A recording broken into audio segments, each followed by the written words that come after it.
제목으로 함께 말씀을 나누고자 합니다. 지난 수요일 저녁 우리는 예수님께서 가르쳐 주신 기도, 주기도문에 대하여서 배웠습니다.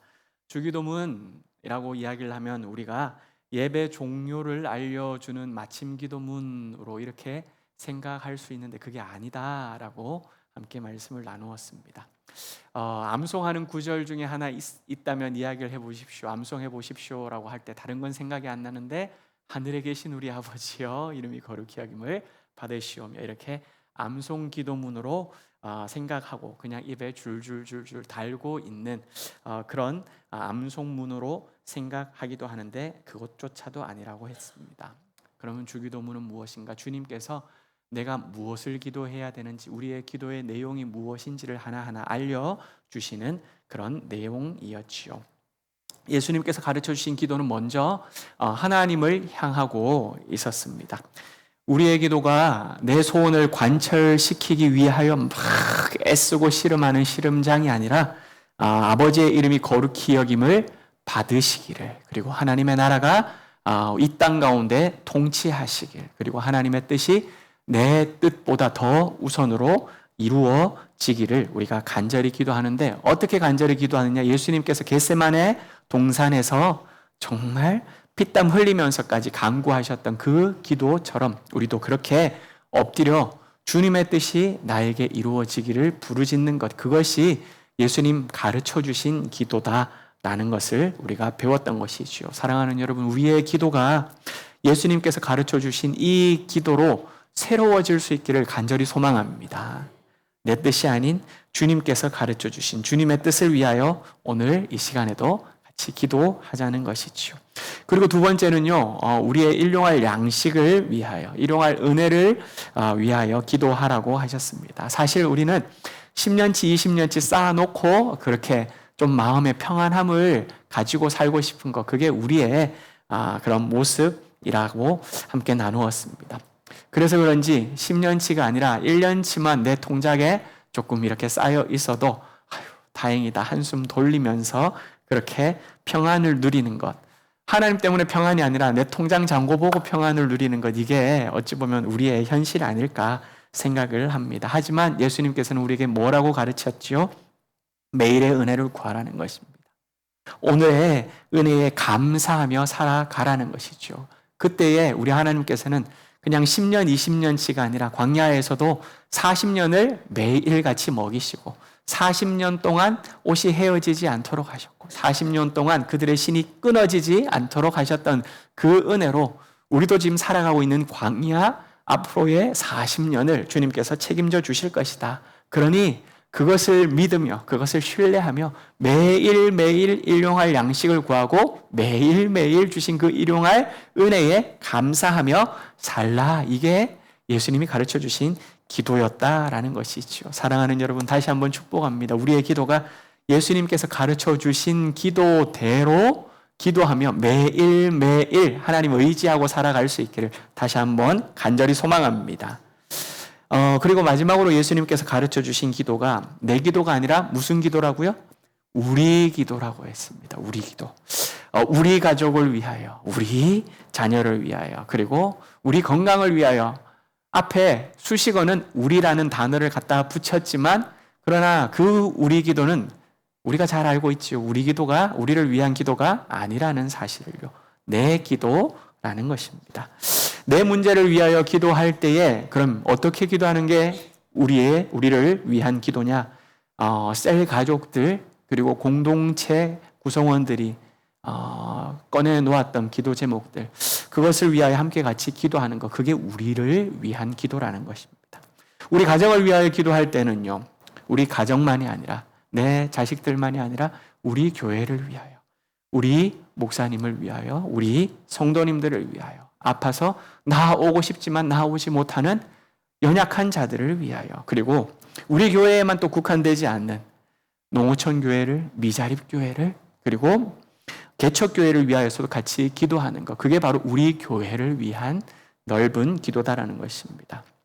그리고 우리 자녀를 위하여 기도할 때는 우리 자녀도 지금 재수하고 있지만 같이 재수하고 있는, 삼수하고 있는 저 지체도, 그리고 또 취직을 위하여 애쓰고 있는 저 형제를 위하여서도 같이 기도하는 것. 그리고 여러분, 한국 땅 안에서 살고 있는 다음 세대를 위하여 같이 기도하는 거예요. 우리 자녀만이 아니라 이 대한민국에, 정말 오늘도 뒤에 가서 기도할 건데, 사악한 문화 속에서, 그리고 정말 교육의 형편들, 환경들, 아이들에게 가르치지 않아야 될 것까지도 그냥 그렇게 가르치고 있는, 어느 지역에는 이제는 아빠, 엄마 그거 안 된다라고 그렇게 결정을 내렸다고 하는 기사를 지난 주간에 보았습니다. 아빠, 엄마 부르지 말래요. 아빠, 엄마라고 부르지 말랍니다. 그것조차도 성 정체성을 와해하는 거라고. 이게 지금 대한민국 교육의 현실이에요. 이런 교육을 받고 있는 우리 모든 다음 세대 자녀들을 위하여 우리가 기도하며 나아가는 것, 그게 바로 내 자녀를 위한 것을 넘어서서 우리 자녀들을 위한 기도가 된다라는 것입니다. 사랑하는 여러분, 우리의 기도가 예수님의 마음을 품고 더욱더 커지고 깊어질 수 있는 기도가 되기를 예수님의 이름으로 간절히 축복합니다. 이처럼 우리의 기도의 내용이 바뀌면 어떻게 되느냐? 기도하는 사람이 바뀌고 결국 기도자의 삶이 바뀌어져 간다라는 것이지요. 이 은혜가 우리 모두에게 임할 수 있으면 좋겠습니다. 오늘은 여기에서부터 설교가 시작합니다. 기도의 내용이 바뀌면 기도자가 바뀌고 기도하는 사람이 바뀌기 때문에 그의 삶이, 그의 영향력이 달라진다라는 것이지요. 한번 저를 따라했으면 좋겠습니다. 기도의 내용이 바뀌면 기도하는 사람이 바뀌고, 기도하는 사람이 바뀌면 그 삶이 바뀌어진다. 여러분, 오늘 이것 하나 붙들고 끝까지 말씀 듣고 기도할 수 있기를 소망합니다. 사실 주기도문은요, 오늘 14절이죠. 13절에서 그 주님 가르쳐 주신 기도 내용이 끝납니다. 우리 12절, 13절을 다시 한번 읽어보겠습니다. 12, 13절 말씀입니다. 여러분, 성경책 표시 가지고 계시죠? 12, 13절 우리 말씀 보면서 같이 읽겠습니다. 시작. 우리가 우리에게 죄 지은 자를 사하여 준 것 같이 우리 죄를 사하여 주시옵고 우리를 시험에 들게 하지 마시옵고 다만 악에서 구하시옵소서. 나라와 권세와 영광이 아버지께 영원히 있사옵나이다. 아멘. 네. 예수님께서는 이렇게 13절까지 주님께서 기도를 가르쳐 주셨어요. 그런데 기도를 가르쳐 주신 이 12절, 13절 내용에서 끝내지 않고 거기에서 하나 더 설명하는 내용이 오늘 말씀입니다. 14절, 15절도 한번 읽어볼까요? 같이 읽어봅니다. 시작. 너희가 사람의 잘못을 용서하며 너희 하나님 아버지께서도 너희 잘못을 용서하시려니와 너희가 사람의 잘못을 용서하지 아니하면 너희 아버지께서도 너희 잘못을 용서하지 아니하시리라. 여러분, 말씀을 잘 보십시오. 색깔이 없어서 이제는 말씀 찾기를 해야 될 것 같아요. 14, 15절에서 여러분 핵심되는 단어가 있다면 무슨 단어일까요? 용서입니다. 용서. 그런데 제가 앞에서 말씀드렸던 것처럼 13절에서 예수님 가르쳐 주신 기도가 끝났는데 끝나고 난 다음에 무언가 하나를 지금 더 설명하는 게 14, 15절인데 여기에서 핵심 단어가 뭐라고요? 용서라는 단어예요. 그런데 이 용서라는 단어는 여러분 말씀 한번 보십시오. 12절에서도 동일한 맥락으로 나오는 문장이 있어요. 뭘까요? 우리에게 죄 지은 자를 사하여 준 것 같이 우리도 죄를 사하여 주옵시고. 12절에서 말씀하고 있는 용서를 예수님께서는 14, 15절에서 한 번 더 지금 말씀하고 있다는 것이죠. 한번 생각해 보십시다. 주기도문이 끝났어요.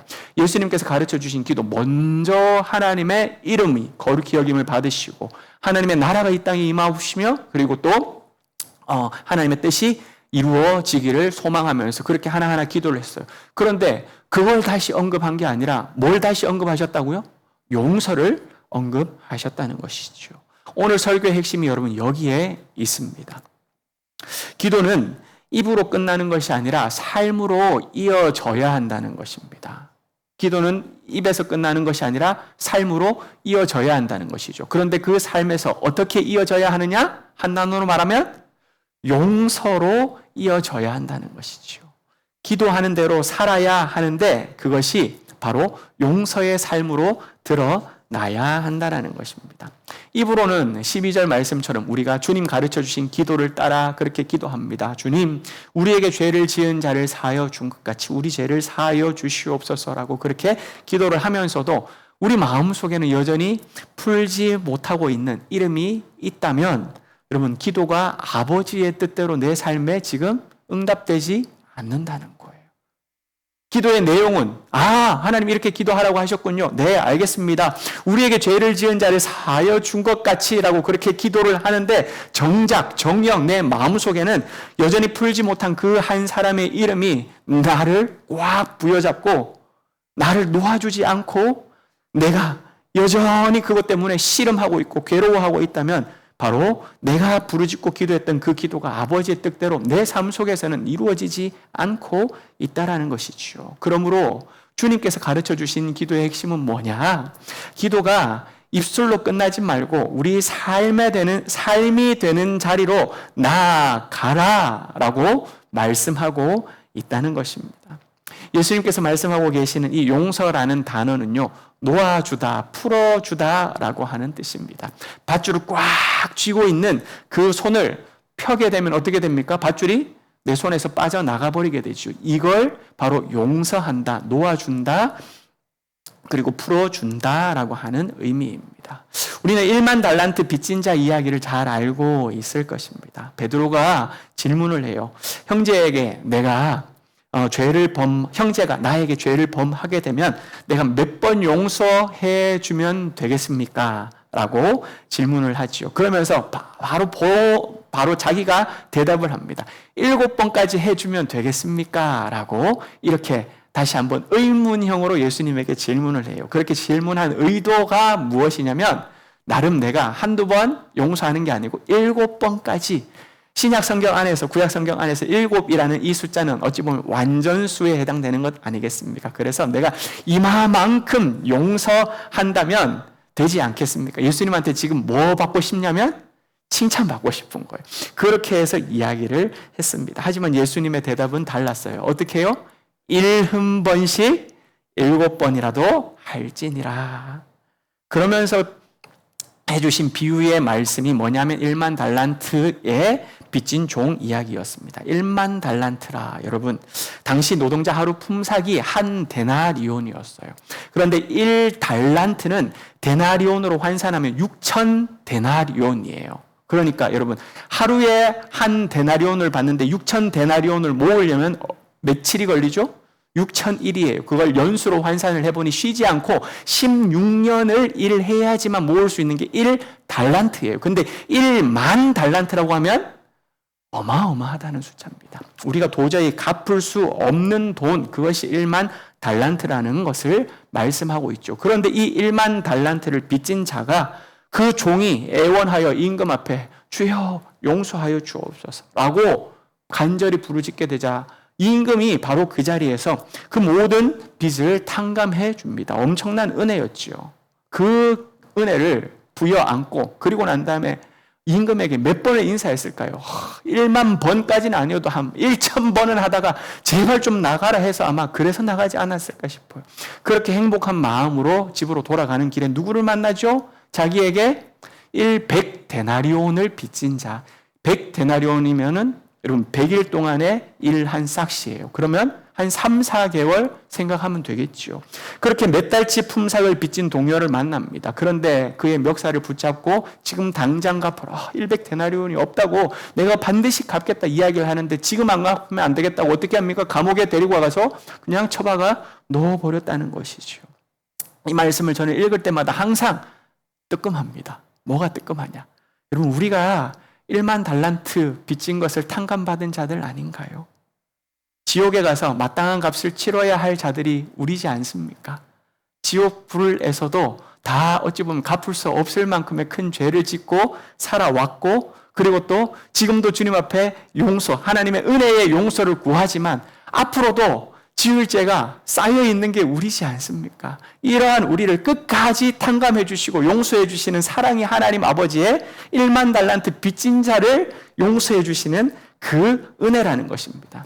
우리가 과거에 쌓아놓은 그 죄의 항목들, 장부들, 그리고 오늘도, 그리고 앞으로 우리가 알게 모르게 지어가게 될 그 모든 죄의 항목들, 적혀져 있는 장부가 있어요. 그 장부를 하나님께서는 그냥 쫙 찢어버리셨다는 거예요. 그게 바로 1만 달란트를 탕감해 주셨다는 것이죠. 그런데 우리는 어떻게 살아가고 있습니까? 나에게 지금 100데나리온에 해당되는 상처를 입힌 사람, 그리고 나에게 100데나리온에 불과한 말로 나를 괴롭게 만들었던 사람, 그 사람들을 놓지 못하고 그것 때문에 내가 그 꽉 붙들고 살아가고 있다는 것이죠. 이것이 얼마나 뜨끔한 일인지 모르겠다는 것입니다.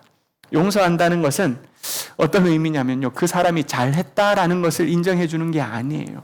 그 사람에게 문제 없다라고 해주는 것이 아니라는 뜻입니다. 용서라는 것은, 예수님 말씀하시는 용서는요, 내가 붙들고 있는 것을 놓아주는 거예요. 내가 붙들고 있는 걸. 나를 걸려 넘어지게 만든 사람 있잖아요. 나를 아프게 했던 말들 있지 않습니까? 나에게 상처를 준 모든 관계들 있지 않습니까? 근데 그걸 내가 못 놓고 있는 그거를 어떻게 하는 거라고요? 놓는 거라고요. 놓는 거. 상대방의 과실들, 내가 그렇게 차곡차곡 장부를 쌓아놓고 있었던 그것들을 꼭 붙들고 내가 놓지 않고 용서하지 않겠다 했던 그것들을 어떻게 하는 거라고요? 놓는 거라고요. 다 찢어버린다는 거예요. 이게 바로 예수님께서 우리에게 말씀하신 용서라는 것입니다. 조금 더 정확하게 말씀드리면요, 내가 가지고 있는 심판권, 내가 반드시 받은 대로 갚아주리라 라고 생각하고 있었던 그 심판권, 내가 반드시 갚겠다라고 하는 그것을 놓고 하나님께 내어드리는 것이죠. 맡겨드리는 것입니다. 여러분, 심판의 밧줄을 내가 오랫동안 붙들고 있으면 정작 손이 아픈 사람은 누구일까요? 누구입니까? 내가 손이 아파요. 내 손에 굳은 살이 배기고 내 손이 딱딱해지고 내 손이 결국 꽉 쥐고 있었기 때문에 펴지도 못하는 손이 되어버린다라는 것이죠. 여러분, 상대방이 아니라 결국에는 용서하지 못할 때 손해를 입는 자는 바로 나라는 사실입니다.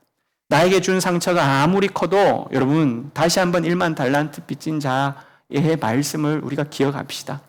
하나님께서 우리에게 탕감해 준 그 은혜의 크기 앞에서는요, 사람들이 나에게 상처 준 것, 여러분 100달란트, 100데나리온에 불과하지 않겠습니까? 아니, 100데나리온보다도 훨씬 더 못할 수도 있을 것입니다. 그렇기 때문에 오늘 이 말씀을 내 양식으로 삼고 우리가 씹어 삼키면서 어떻게 내 삶에 적용해야 하느냐? 입으로만 용서를 기도하지 말고 실제로 놓아줄 수 있는, 오늘 저녁 주님 앞에 엎드려 기도하며 나아갈 때에 주님, 내가 이제는 놓겠습니다. 내가 이제는 내 손을 펼치겠습니다. 주님 앞에 이 내 모든 어리석은 마음들 올려드리겠습니다. 주님께서 처리하여 주시옵소서. 이렇게 놓아주는 우리가 될 수 있기를 예수님의 이름으로 간절히 축복합니다. 여러분, 그리고 13절 말씀도 한번 자세히 보실까요? 용서와 연결이 되어 있습니다. 13절 말씀 다시 한번 읽어보도록 하겠습니다. 성경을 보고 같이 읽습니다. 시작. 우리를 시험에 들게 하지 마시옵고 다만 악에서 구하옵시옵소서.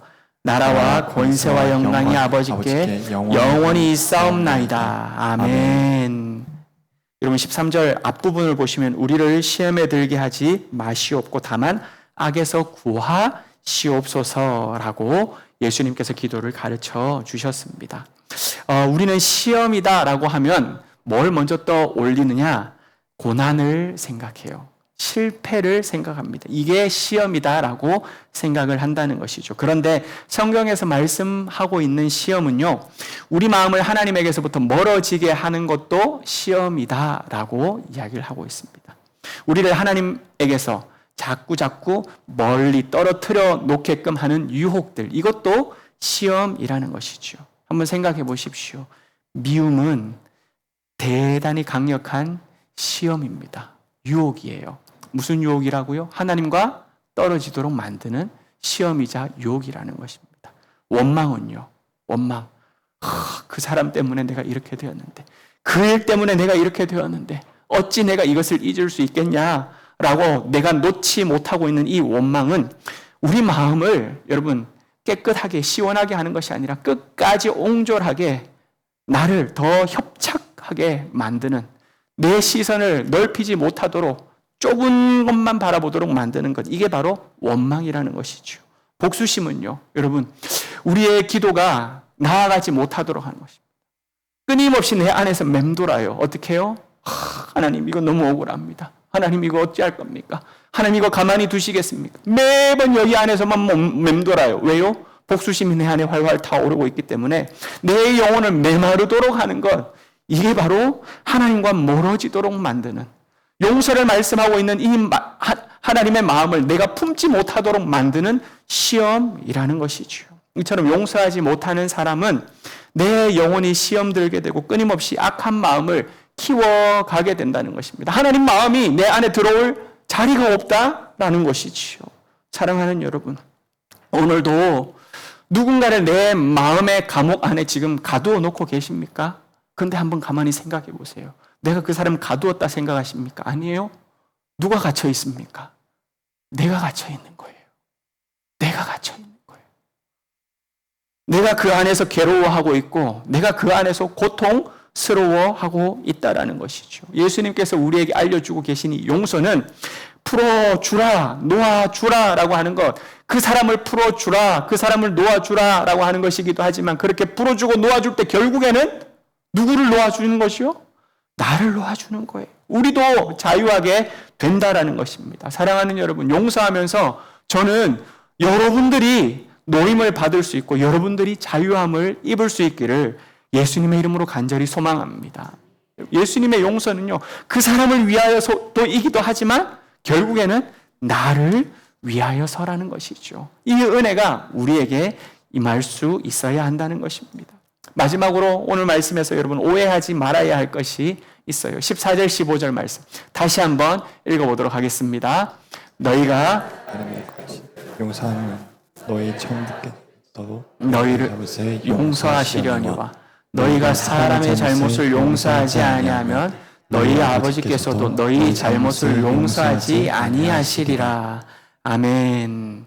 여러분, 오늘 이 말씀에서 너희가 용서하면 하나님께서도 용서하실 것이고 너희가 용서하지 아니하면 하나님께서도 용서하지 아니하시리라. 이렇게 큰 두 가지 축으로 말씀이 보여질 수가 있습니다. 내가 하는 것 봐가면서 하나님께서 나를 용서하시겠다. 내 하는 것 봐가면서 하나님께서 우리를 구원하시겠다. 여러분, 이렇게 이 말씀이 보여질 수가 있습니다. 그런데 그게 아니에요. 만약에 내가 하는 것 봐가면서 그렇게 하나님께서 우리를 용서해주고 그렇게 하나님이 우리를 구원해준다 그러면 이게 바로 공로주의라고 하는 것입니다. 내가 뭔가를 율법적으로 잘 해야 구원받을 수 있는 게 아니에요. 우리는 무엇으로 구원받지요? 은혜로 받습니다. 믿음으로 구원을 받는 자들이에요. 그렇기 때문에 여러분, 내가 뭘 잘 해야지만 구원받고 내가 이렇게 용서해야지만 나도 용서함을 받을 수 있다라고 하는 말씀이 아니라는 것이죠. 본문을 여러분 잘 보시면요, 너희 아버지께서도 라고 나와요. 너희 하늘 아버지께서도 용서하시고 15절에서도 너희 아버지께서도 용서하지 않으시리라. 다시 말해 너희 아버지라는 단어를 여러분 주목해 주시면 좋겠어요. 여기서 예수님께서 말씀하고 있는 하나님은요, 재판장 하나님이 아니에요. 심판자가 아니라는 것입니다. 누구라고요? 우리 아버지라는 거예요. 이미 예수님께서 이 주기도문을 가르쳐 주시고 14절, 15절 말씀까지 설교를 하는 이 대상들은 누구를 향하여 설교를 하는 거냐면 바로 하나님의 자녀가 된 사람들에게 지금 설교를 하고 있는 내용이라는 것입니다. 예수님을 주인으로 따르고 있는 제자들, 그리고 하나님을 아버지라고 고백하는 자녀들에게 지금 설교하고 있는 말씀이라는 것이죠. 그렇기 때문에 이 말씀은 어떤 의미냐면 어떻게 해야지만, 내가 용서를 해야지만 하나님의 자녀가 될 수 있는가, 이걸 말씀하고 있는 것이 아니고 하나님의 자녀는 어떻게 살아야만 하는가, 하나님의 자녀라면 우리가 용서하며 살아가야 하는 것, 이게 하나님의 자녀이기 때문에 당연한 삶인 것이다. 그걸 지금 말씀해주고 있다라는 것이죠. 아이가 친구와 밖에서 다투고 들어왔습니다. 얼굴이 막 울긋불긋, 그리고 막 입에서 시 거리면서 막 들어오고 있어요. 아버지가 물어요. 왜 그렇게 화가 났냐? 아이가 대답합니다. 뭐 그냥 다짜고짜 앞에 내용도 없어요. 나 절대로 용서 못해요. 정말 용서 못해요. 이건 절대 있을 수 없는 일이에요. 막 그러면서 그냥 했던 말을 계속해서 반복하면서 용서가 안 된다는 이야기만 하고 있습니다. 정말 화가 많이 나 있는 모양이죠. 그때 아버지가 아이를 향하여서 너 왜 이 모양이냐? 그렇게 혼을 내지를 않으셔요. 야, 그러면 넌 내 아들이 아니야. 다그치지도 않으십니다. 야, 너 안 되겠구나. 나가버려라. 이런 놈은 내 아들도 아니다. 그렇게 말씀하지도 않으신다는 것이죠. 대신 여러분 이렇게 말씀하신다라고 말한다고 생각 한번 해보십시오. 그래도 아빠는 용서해 주고 싶구나. 그리고 너는 내 아들이지 않니? 네가 아버지를 닮아야 하지 않겠니? 라고 그 아들을 오르만지고 달래고 있는 그 장면을 한번 상상해 보자는 것이죠. 아들이 너무 화가 나 있어요. 용서하고 싶은 마음이 없어요. 그런데 아버지는 그 상황이 어떤지는 다 알지는 못해도 그래도 그 사람을, 그 친구를 용서해 주고 싶다라는 것. 그런데 너는 내 아들이지 않느냐? 너도 아버지를 닮아서, 아버지를 따라서 그렇게 용서해 주면 좋겠다라고 이렇게 권하는 아버지의 모습 말입니다. 이것이 오늘 본문이 우리에게 14, 15절이 말씀해 주고 있는 내용이에요. 이미 예수님을 따르는 제자들에게, 그리고 하나님을 아버지라고 부르는 자들에게 기도를 지금 가르쳐 주고 계셔요. 그러면서 아버지를 닮아 1만 달란트 빚진 자를 용서해 주신 그 하나님, 그리고 하나님께서 이미 우리의 죄를 다 탕감해 주신 그 하나님의 용서의 삶을 우리도 그렇게 살면 좋겠다. 용서의 삶으로 우리를 지금 초청하고 계신다는 것입니다. 말로만 우리의 죄를 사하여 준 것 같이라고 그렇게 이야기를 하지 말고 내가 너를 그렇게 사해 주지 않았느냐 이처럼 너도 그렇게 용서의 삶으로, 입으로 하는 기도로 끝내지 말고 삶으로 살아가는 용서의 삶을 네가 살았으면 좋겠다라고 초청을 하고 계신다는 것이죠. 여러분, 구원받은 자의 정체성이 용서로서 표현된다라는 것입니다. 구원을 받은 자라고 이야기를 한다면, 예수님을 따르는 제자라고 한다면, 하나님의 자녀라고 이야기를 한다면 제일 대표적으로 드러나는 것이, 기도하는 자의 삶 속에서 나타나는 것이 가장 1번이 뭐냐? 그게 지금 용서의 삶인데 네가 그렇게 아버지를 따라 용서의 삶을 살 수 있겠느냐? 그렇게 살았으면 좋겠다. 초청하고 있다는 것이죠. 사랑하는 여러분, 우리의 용서가 내가 받은 구원이 진짜라는 것을 드러내는 증거이고 열매가 됐으면 좋겠습니다. 여러분, 구원받은 하나님의 자녀들 맞으십니까? 구원받은 자들 맞으십니까? 아멘. 아멘이라고 하는 그 여러분의 대답을 뭘로 드러내실 수 있겠습니까? 예수님께서 오늘 이야기를 하고 있잖아요. 용서가 내가 받은 구원이 진짜다라는 열매로 드러나고 그리고 증거로 나타날 수 있기를 예수님의 이름으로 간절히 축복합니다. 오늘 말씀을 들으면서 여러분 혹시라도 마음이 답답해지시는 분들이 계시지 않을까 싶어요. 목사님, 머리로는 용서 알겠어요. 근데 제게 준 상처가 너무 커서 저는 용서가 안 됩니다. 용서할 수가 없습니다. 아직까지 때가 아닌 것 같습니다. 이렇게 생각하시는 분들 계시지 않을까 싶습니다. 맞습니다. 용서라는 것이 여러분 내 감정에만 맺혀 있으면요, 내 감정이 풀어지면 내가 용서하겠다라고 그 감정에 얽매여 있으면 여러분 우린 평생 동안 용서하지 못하고 주님 앞에 갈 수도 있다라는 것입니다. 그럼 어떻게 해야 되느냐? 여러분, 용서는 감정이 아닌 의지의 결단 앞에 서야 한다는 것이죠. 의지의 결단이 필요합니다. 감정은 바람에 흔들리는 갈대와 같잖아요. 시간이 지나서 아무것도 아닌 것처럼 다 해결된 것 같은데도 불구하고 잘 아물었다고 생각하는데도 결국에는 나중에 마지막에 골마서 또 터지는 일들이, 휘휘 젖기 전에는 괜찮았어요. 차분해요. 안정적이에요. 해결됐다라고 생각하는데 다시 휘휘 젖으면 어떻게 되죠? 다 그냥 일어나잖아요. 이게 감정이라는 거예요. 그래서 감정에게만 맡겨놓으면 용서가 안 된다라는 것입니다. 의지적으로 결단해야 한다는 것입니다. 그리고 이것은요, 한 번만에 완성되지도 않습니다. 그래서 어떻게 해야 되느냐? 끊임없이 걸어가야 한다는 것입니다.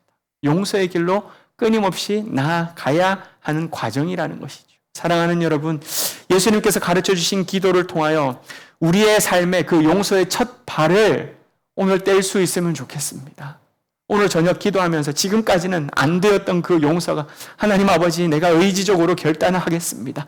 하나님, 제 마음의 첫 발부터, 아버지 하나님, 내가 첫 삽부터 다시 한번 뜰 수 있도록 하나님 나를 만져주시옵소서.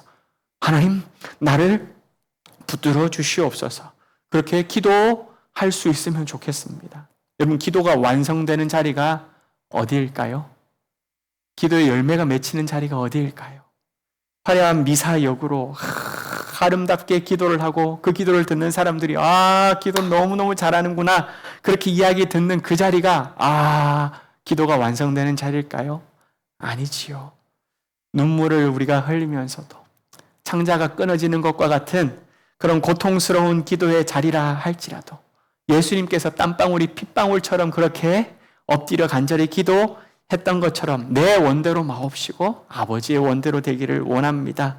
기도하면서 원수 같은 사람을 내가 품게 되고 하나님께서 우리의 죄의 장부를 그냥 쫙 찢어버리셨던 것처럼 우리도 사람들의 허물을 담아 두었던 내 마음의 장부들이 있잖아요. 해결하지 못한, 찢어버리지 못한, 그 뒤에 쏙 감춰 놓았던 그 장부들, 그거 찢어버리고 관계의 회복이 내 삶에서 일어나는 그 현장이 바로 기도의 완성이 될 것입니다. 골방에서 내가 하나님 앞에 읊조렸던 그 시간이 기도의 완성이 아니라 우리의 삶 속에서 하나님과 여러분 수직적으로 맺었던, 기도가 바로 하나님과 수직적으로 맺었던 관계이지 않습니까? 그 기도가 이제는 내 삶에서 수평적으로 용서의 모습으로 열매가 맺어지는 그 자리, 그것이 바로 주님이 원하시는 기도의 완성의 자리, 열매의 자리라는 것이죠.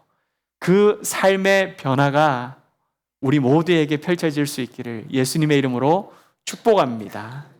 이 시간 주님의 은혜와 사랑을 우리가 고백했으면 좋겠습니다.